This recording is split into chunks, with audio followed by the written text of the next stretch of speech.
নির্বাচনী তফসিল প্রকাশকে গণতন্ত্রের পথে অগ্রযাত্রা হিসেবে বর্ণনা করেছেন বিএনপির মহাসচিব মির্জা ফখরুল ইসলাম আলমগীর। তফসিল ঘোষণার পর রাজধানীর গুলশানে দলের চেয়ারপারসনের রাজনৈতিক কার্যালয়ে এক প্রতিক্রিয়ায় এই কথা বলেন তিনি। নির্বাচনের তফসিল ঘোষণার যে ভাষণ জাতির উদ্দেশ্যে, এটা আমাদেরকে আশ্বস্ত করেছে। আমরা মনে করি যে আজকে এই নির্বাচনের মধ্য দিয়ে বাংলাদেশের গণতান্ত্রিক ইতিহাসে একটি নতুন দিগন্তের সূচনা হবে।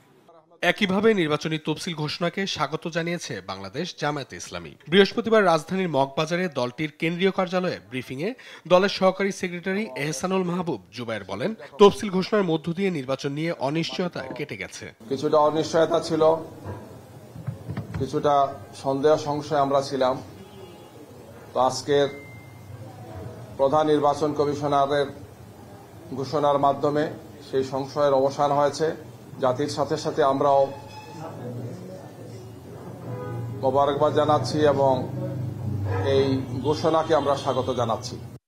অন্যদিকে নির্বাচন কমিশনের নিরপেক্ষতা নিয়ে প্রশ্ন তুলেছে এনসিপি। বৃহস্পতিবার সন্ধ্যায় বাংলা মোটর কার্যালয়ে দলটির মুখ্য সমন্বয়ক নাসির উদ্দিন পাটোয়ারি এ অভিযোগ করেন। বর্তমান যে নির্বাচন কমিশন রয়েছে তারা অনেক জায়গায় সদিচ্ছার পরিচয় দিয়েছেন, আমরা কিন্তু সর্বাংশে তাদের উপরে আমরা আস্থা এবং বিশ্বাস রাখতে পারছি না। এদিকে তফসিল ঘোষণার প্রতিক্রিয়া জানিয়ে বিপ্লবী ওয়ার্কার্স পার্টির সাধারণ সম্পাদক সাইফুল হক বলেন, নির্বাচনে আইন শৃঙ্খলা পরিস্থিতি চ্যালেঞ্জ হয়ে দাঁড়াবে। এটা বাংলাদেশের ইতিহাসে একটা গুরুত্বপূর্ণ মাইল ফলক হিসেবে এটা চিহ্নিত হবে।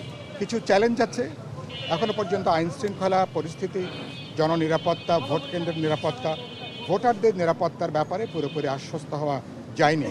অঙ্কন চৌধুরী, দেশ টিভি, ঢাকা।